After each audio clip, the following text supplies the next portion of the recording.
Hey, good morning, everybody. Colton Woods here. And when we talk about our horse training, oftentimes we're referring to the pressure and release, right? So we're talking about applying a leg aid and looking for a certain response, and then asking and then releasing that pressure. And of course, when we go through this process, we can talk about concepts of utilizing our seat, the different aids we can use, how we incorporate the use of the bridle, whether it's a hackamore, two reins up, a snaffle, whatever folks ride in, the headgear that you put on your horse. A lot of times we talk about the pressure and release with that. And so with that in mind, I want to kind of ask a question to you, and then you can kind of think about it between you and your horse. And might even just share in the comments below, because I think it's something that many of us think about when we get to a certain point in our journey with our horsemanship, and we try to find ways to explain it. And just this last week, I really heard a great explanation of it. But what happens before we put the pressure on our horse? What comes before the pressure and the release steps, right? A lot of times at clinics and in lessons, I talk about a series of doors. Horsemanship is never still. It's never like you get to 1, 2, and 3 and you don't have to go back. It's something that it always ebbs and flows. It's kind of like water in the fact that it always has motion to it. And sometimes we could be at level 15 and we need to go back to 2 and work with things, because horses are living animals. We got to work with them from where they're at. And I talk about a series of doors. When one door opens, if both these doors are closed, then everything from our horses, if our legs are on our horse and we close our legs, we close those doors on the side, the horse should then go forward, right? But if we're going to look for the horse to turn to the right, then we have to open a door that way. Maybe that's your rein aid or your leg aid, and we have to give them somewhere to go.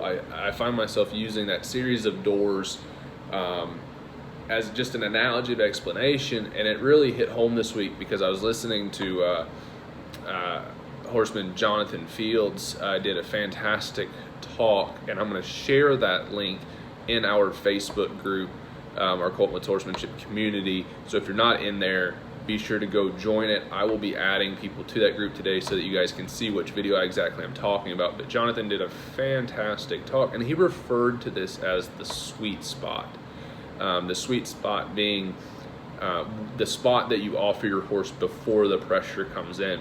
And it's something that I know that I've tried to explain to people for a long time, but I was really, really impressed, and it connected for me as far as how Jonathan put that sweet spot being in the fact that he works a lot with his horses at Liberty, and trying to show these horses that certainly there are times where pressure and release come into play, and there are certainly times where we have to be firm with our horses, but other times it's so important that we show them where that sweet spot is, as he put it.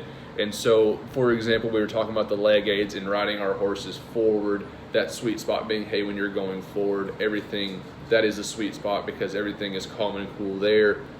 There's no pressure, and it goes into a lot of concepts of go and do what I ask you to do until I tell you to do something different. That really is an important piece. But also too, when you're riding, if you want to go to the right, which would be my right here, I'd open this door, I'd take that right leg off, show them, open that door for them to go that direction, and if they don't go through that door, then the pressure from the left comes on.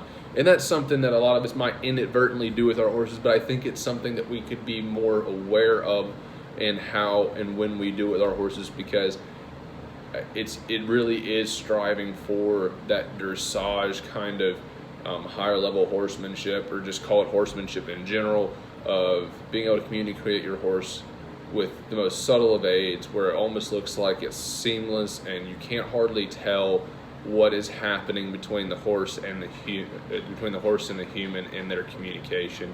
But guys, I'm going to share that link to Jonathan's talk in our Facebook group, Colton Woods Horsemanship Community. So if you guys aren't in there, go ahead, jump on over. I'll put the link to that group in the comments below, and then everybody that's in the group, I'll make sure that you guys, I'm going to upload that link right now. So anyway, guys, I hope that was a little bit insightful.